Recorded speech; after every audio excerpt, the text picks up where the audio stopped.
मृत्यु के बाद क्या होता है? जब कोई प्राणी मृत्यु को प्राप्त होता है तो यमराज के सेवक उसका संपूर्ण जीवन लेखा लेकर चित्रगुप्त जी के समक्ष प्रस्तुत होते हैं। चित्रगुप्त जी के पास उस आत्मा का पूरा डेटा होता है। किसने क्या किया, किससे क्या कहा, कितनों को आशीर्वाद दिए, कितनों को शाप दिए, कहां पुण्य कमाया, कहां पाप किया, हर बारीक विवरण वहां दर्ज होता है। फिर उस व्यक्ति के कर्मों का मूल्यांकन होता है, कितना पुण्य किया है और कितना पाप। यदि पाप अधिक हैं तो उसे नरक भेजा जाता है, यदि पुण्य अधिक हैं तो उसे स्वर्ग की ओर अग्रसर किया जाता है। नरक जाने से पहले उसे एक विशेष शरीर दिया जाता है जिसे कहते हैं यातना शरीर। यह शरीर सामान्य मनुष्यों की तरह ही दिखता है, परंतु इसमें एक मूलभूत अंतर होता है। हमारे शरीर में यदि किसी अंग को काट दिया जाए तो हम मर जाते हैं, पर यातना शरीर में ऐसा नहीं होता। वह मरता नहीं है, परंतु उसे पीड़ा, तड़पन, जलन, वेदना सब कुछ होता है, बस मृत्यु नहीं होती।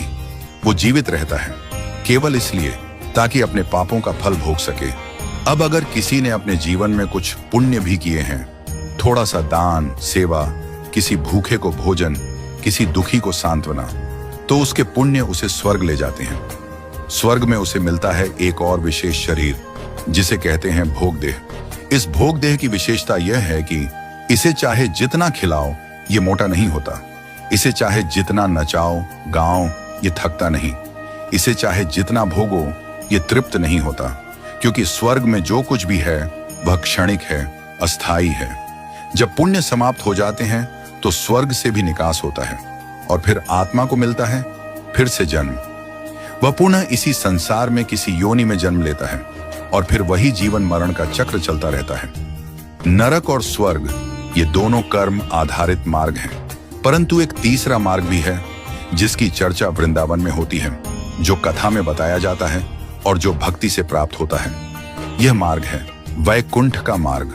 जो आत्मा न भोग की इच्छा रखती है न विलास की, जो आत्मा ईश्वर की शरण में उनकी भक्ति में प्रेम में डूब जाती है, वो आत्मा न तो नरक जाती है न स्वर्ग, वो सीधा वैकुंठ जाती है। वैकुंठ कोई भौगोलिक स्थान नहीं, वैकुंठ एक भाव है, एक ऐसी अवस्था जहां केवल प्रेम, सेवा और नित्य परमानंद है। वहां जाने के बाद आत्मा को फिर से जन्म नहीं लेना पड़ता, क्योंकि वहां जीवन नित्य है, वहां समाप्ति नहीं, केवल शाश्वतता है। सार ये है, नरक मिलता है पाप से ताकि दंड मिले, स्वर्ग मिलता है पुण्य से ताकि भोग मिले, वैकुंठ मिलता है प्रेम और भक्ति से ताकि भगवान मिले। यदि आप वृंदावन आते हैं, यदि आप संतों की वाणी सुनते हैं, यदि आप श्री हरि की कथा